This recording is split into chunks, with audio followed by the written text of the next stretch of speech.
لا تنسوا الإعجاب بالفيديو والاشتراك في القناة تشجيعا لنا لنستمر بنشر المزيد إن شاء الله.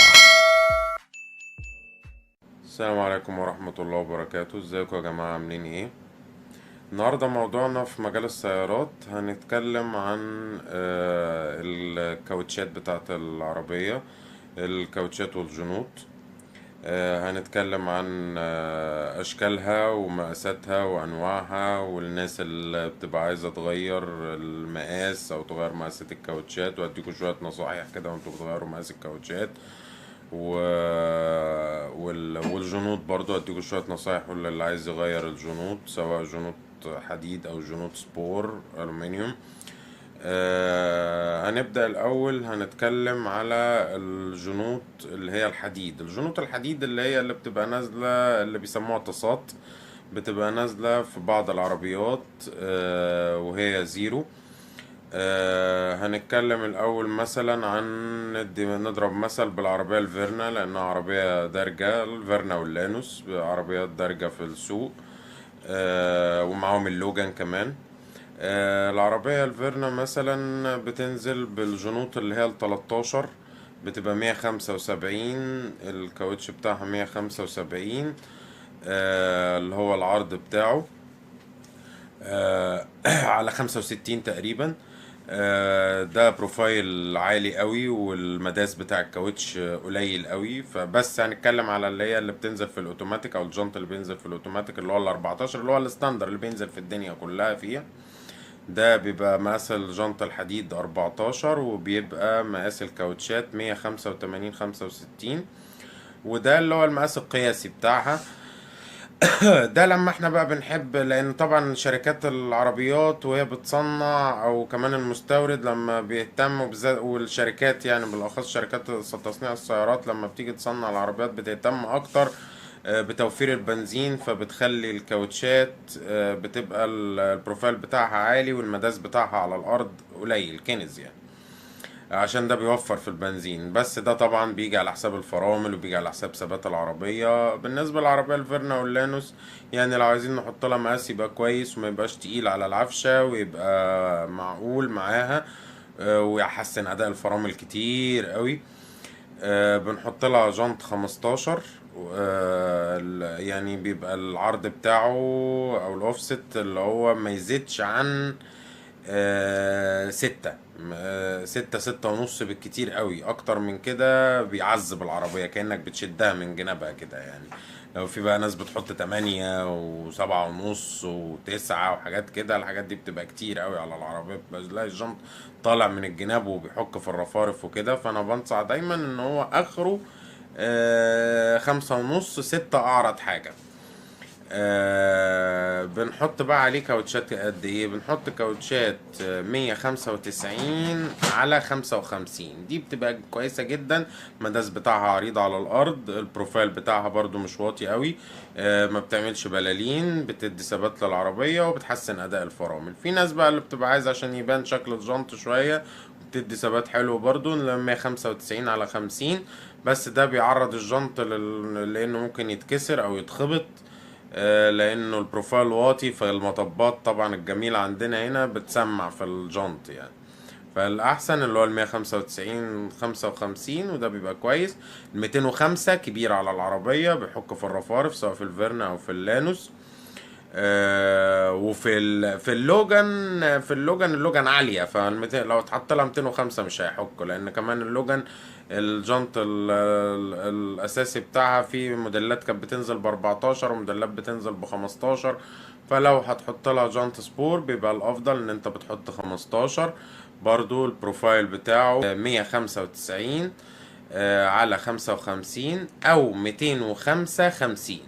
اقصى حاجة ليها 205 50 للجنط ال15 معاه، بيبقى كويس جدا معاه. انما الفيرنا واللانوس خلينا في ال 195 55. اللوجان زي ما قلنا 205، لا اقصى حاجة يعني 195 55. لو انت عايز تحط العادي، عايز تحط اكتر بتحط لحد ال 205 205 50. بالنسبة للعربية النيسان الصني اللي هي ال N16 القديمة، الشكل القديم، برضو بتشيل لحد ال 255، بيبقى كويس معاها وبيديها ثبات كويس جدا، وبرضو يعني بيبقى كويس مع الطريق في المشي، وما بيحكش فيها في الرفارف ولا حاجة، لان هي القياس بتاعها اساسا 15، بس بيبقى تقريبا 185 60 حاجة زي كده، فبنخليها على المقاس ده.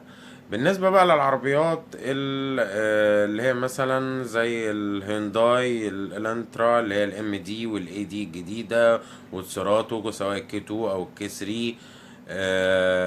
العربيات دي بتبقى نازلة ليها 3 مقاسات، 15 و16 و17. 15 اللي هو اتصال الحديد ده بتاع أول فئة، ده بيبقى 100، بيبقى نازل 195 على 65، ده اللي هو الجنط الحديد العادي.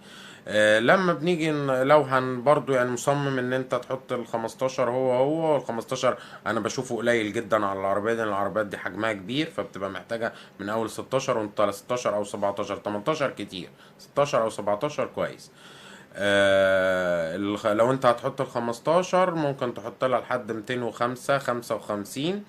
لل15 205 55 هيبقى كويس. عايز وال16 القياسي بتاعها ده لو انت هتعرضه عن المقاس العادي، يعني ال16 بتاعها بيبقى نازل ستاندر 205 55.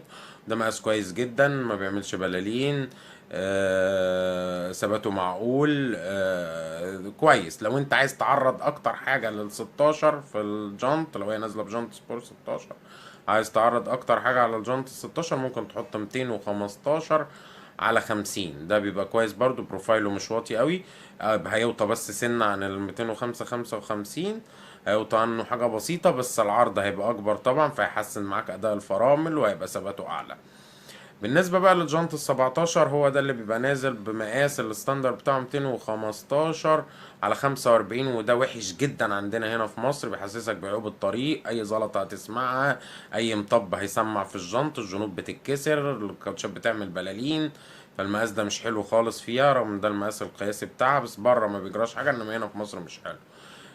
بالنسبة لده بيبقى المقاس الكويس بالنسبة له 225، لو انت هتغيره او ما تيجي تغيره 225 على 45.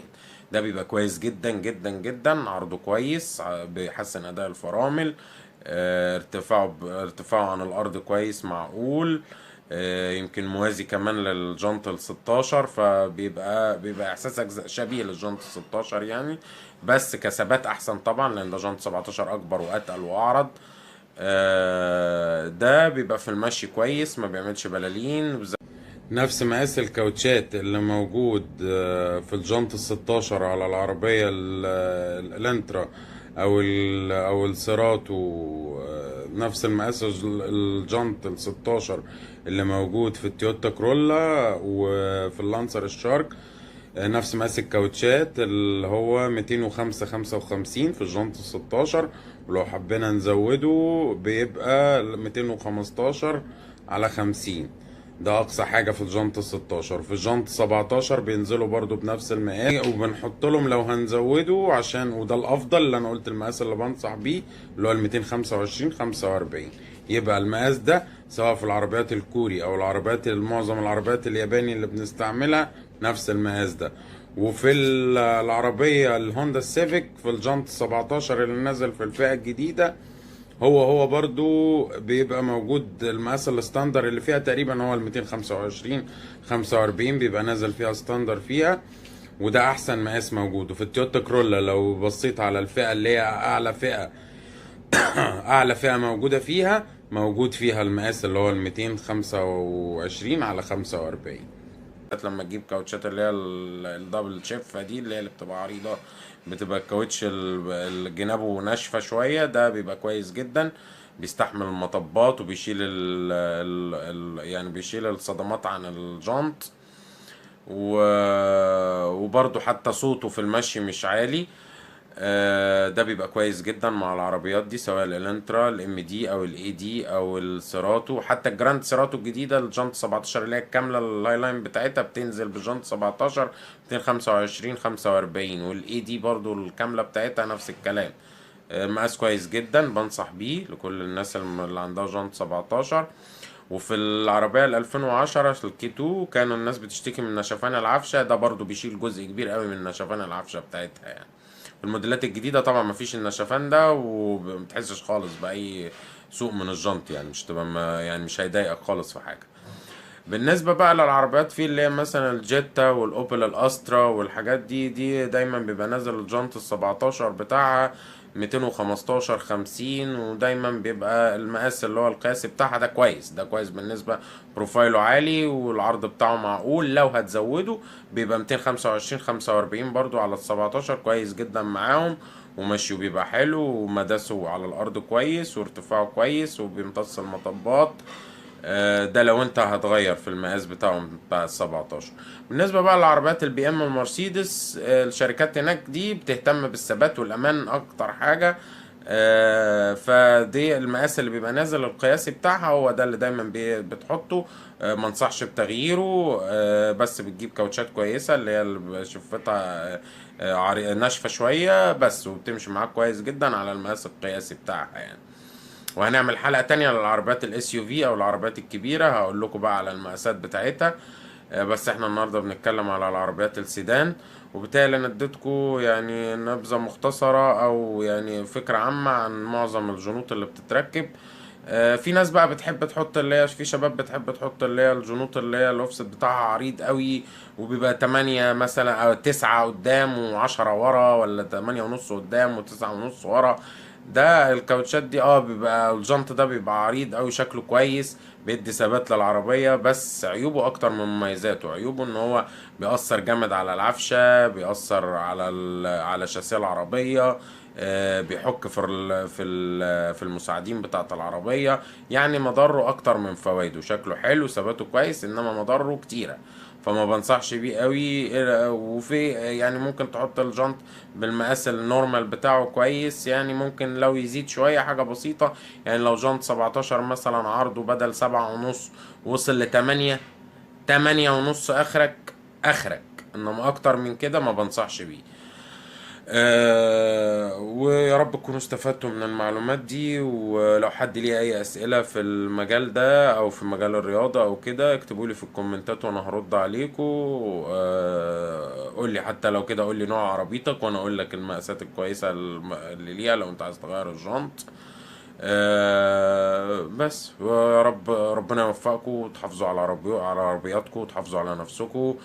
وما تنسونيش بقى في اللايك والشير والسبسكرايب، المشاركة والإعجاب والاشتراك في القناة.